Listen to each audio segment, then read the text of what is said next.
Kristo katika umoja wetu. Sinodi Jimbo Katoliki Moshi.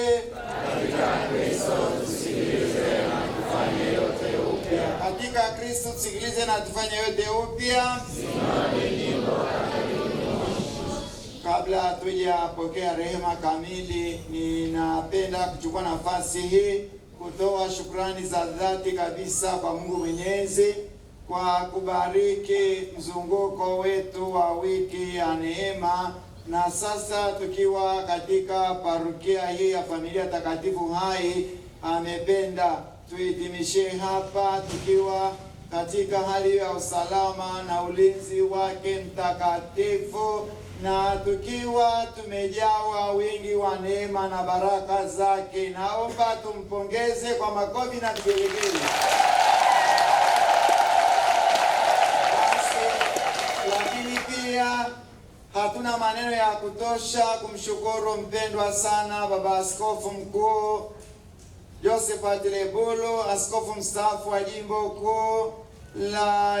Kuu Katoliki Arusha, kwa ukarimu wake wa nafsi. Kwa kweli ni kama amehamia kwetu tangu Jumamosi iliyopita, yuko kwetu.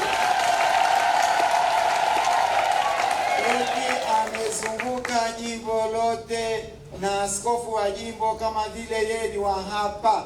Yaani amejitoa kabisa nafsi yake kwa ajili yetu. Asante sana Baba Askofu. Mungu ni mwema tu, anatupa huku kanisani mahali pa kukimbilia na kuuliza kitu. Najua kuna mahali pa kuuliza kitu kitu kizito. Sasa yeye ametusindikiza tangu miaka mitatu tulipomuuliza kitu hiki kinachoitwa sinodi katika kanisa Katoliki kinaendaje. Yaani ametueleza, akachokonoa hicho kitu. Kwa kweli ni mzee wa kanisa. Asante sana baba. Hatuna maneno ya kutosha kushukuru. Asante sana. Lakini pia kwangu tulipoanza kuna watu ambao wanazunguka na sisi. Mojawapo ni huyu vikari wa hapa Hai. Nimemwona kila vikarieti. Nimemwona vikarieti ya Moshi, nikamwona vikarieti ya Rombo, nikamwona vikarieti ya Vunjo, na hapa yupo hapa kwako baba vikari. Tunakushukuru sana. Pamoja na kwamba wewe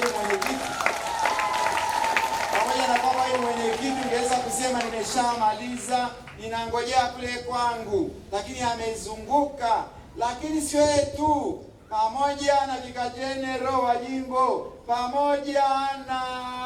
pamoja na sekretarieti yote, pamoja na wataalamu wa kujibu maswala. Unajua kanisani kuna majitu aliyobobea basi alikuwa anajibu maswala magumu. Yangekuwa anatembea na sisi. Ongeeni shukrani za dhati kabisa nyinyi sekretarieti, nyinyi majalimu, wewe vikari wa Hai ambaye umetembea jimbo lote na askofu. Usiwe na wasiwasi, Mwenyezi Mungu atakutayarishia baraka nyingine zaidi bila shaka. Lakini pia tunapenda tumshukuru sana baba paroko wa hapa mahali. Sasa wewe tumehitimisha hapa kwako. Sijakuona hata mahali pengine. Kama umeshachoka. Mbona tumoja tuje kwako. Lakini hata hivyo tunakushukuru kwa maandalizi mazuri. Bila shaka hawa watu wameona kwamba maandaliwa mahali pazuri na paroko wao wakaja kwa wingi kabisa. Hongera sana baba paroko. Tunakushukuru sana. Msingi kwa kweli ni vizuri ufahamu kongamano lilikuwa liende Kibosho Mama, kwa sababu tulikuwa tunaangalia yale makanisa makuu ambayo yalipokea neno la Mungu. Sasa baadaye tukaona sio sawa, tutarudije Moshi mara mbili? Yaani turudi, tumekwenda mjini Moshi alafu tuende Kibosho. Nifikarieti ile. Wakasema lazima tubadilishe. Sasa tukasema mbona Kibosho Mama atabaki? Sema lakini tuangalie jiografia. Vikarieti ya Hai itabaki. Sasa nilikuwa nafikiri wanasema tunaenda Manushi, maana ndio vikari alipo. Wakasema hapana, hapa ndio katikati. Ukapata hiyo bahati wewe. Hongera sana. Ni watu wa Hai sasa mwe vizuri, mjue kwamba nyinyi ndio katikati ya Hai. Ninyi ndio katikati ya hai, yaani mambo yote yanapaswa kuja kwenu. Kwa hiyo muandae uwanja mkubwa zaidi. Uwanja umeonekana kwamba ni mdogo. Sasa ni juu yenu muone kwamba tukija tena wakati mwingine tusipate shida. Mnaona watoto wako mgongoni huku, wakipaswa kuwa hapa mbele hapa, sawa wakai wapi? Lakini hata hivyo tunawashukuru. Basi nafikiri hamjapata tena heshima kubwa namna hiyo. Sasa heshima ya katikati ya vikarieti imegeukia kwenu. Hongereni sana. Sasa cha pekee kabisa tunapomshukuru Mungu ni kutunza uzuri na utakatifu wa wiki hii. Kwa kweli tumejifunza mambo mengi sana.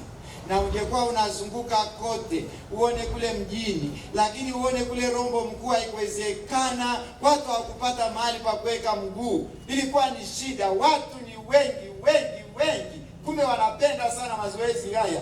Tukaja Kilemamama, ilikuwa ni hivyo. Na sasa tumekuja hapa. Kweli ni Mungu tu, ni Yesu tu. Yesu ni mkubwa. Mambo ya namna hii yanateremka kutoka katika moyo mtakatifu wa Yesu. Si mambo ya mtu hapa, yametoka katika nafsi ya Kristo Mfalme. Amependa jambo hili lifanyike jimboni Moshi. Naomba tumshukuru sana Yesu Kristo Mfalme tuliyemchagua kuwa ndiye msimamizi mkuu. Sasa niombe sana tutunze haya mambo yote tuliyojifunza, jinsi tulivyofundishwa, tulivyoaswa, tulivyoshauriwa na hawa walimu wetu na baba askofu mkuu wetu. Lakini pia tunapoona mwenendo mzima wa tukio, yaani kutoka kule Moshi tukaenda kule, tuone tu kweli Yesu anavyotupenda hapa jimboni. Ni ishara inayong'aa ya upendo wa Yesu kwa watu wa Jimbo Katoliki Moshi. Tumesafiri kwa usalama na ulinzi wa hali ya juu. Ni nani angeweza kitu hicho? Kwa hawa watu wote wamejitokeza. Kama sio Yesu ni nani angeweza? Hakuna Yesu. Basi tuendelee kumpenda, tuendelee kumkabidhi maisha yetu, na tuwe na hakika tukimpenda, tukijikabidhi kwake, hatutakosa chochote kwake. Ataendelea kutupenda na kututunza. Chochote hatutakosa kwa Yesu. Ndugu zangu, sasa baada ya kufikia hapo, kama mlivyoelezwa, tutapata rehema kamili sasa. Rehema kamili kwa sababu tumefanya yote vizuri. Kwanza tumetoka nyumbani na nia njema kama mama kanisa anavyoomba tuwe na nia. Tumetoka nyumbani na nia njema ya kuja kusali, ya kuja kujipatia baraka na utajiri wa Yesu kutokana na tukio hili ziweze kutudikiza. Tumetoka na nia njema, tukaja tukalishwa mafundisho matakatifu yaliyojikita katika maandiko matakatifu. Kanisa linasema ni vizuri kupata mafundisho ya kanisa yaliyojikita katika maandiko matakatifu au maandiko mengine ambayo yamepitishwa na kanisa. Sisi mafundisho yote tuliyopata, umeona jinsi mababa walivyokuwa wanadondoa katika maandiko matakatifu. Lakini pia kanisa linasema tupate sakramenti ya kitubio. Tumepata sakramenti ya kitubio. Nasema tuadhimishe misa takatifu na kupokea ekaristi takatifu. Tumefanya, na sasa tuko hapo kupata rehema kamili. Tumeambiwa rehema kamili inavuta zile adhabu za dhambi. Sakramenti ya kitubio inakangua ile adhabu ya dhambi sehemu fulani, lakini inabakia tena huko jambo lingine, adhabu. Sasa hii tunaambiwa ni kifuto. Tukifa leo usiku wote tunakwenda mbinguni. Lakini tunaomba msife, mbaki, tunawahitaji wote kabisa, hata mmoja asife, tunawahitaji. Lakini mtunze utakatifu wa siku hii basi. Basi sasa naomba tusimame.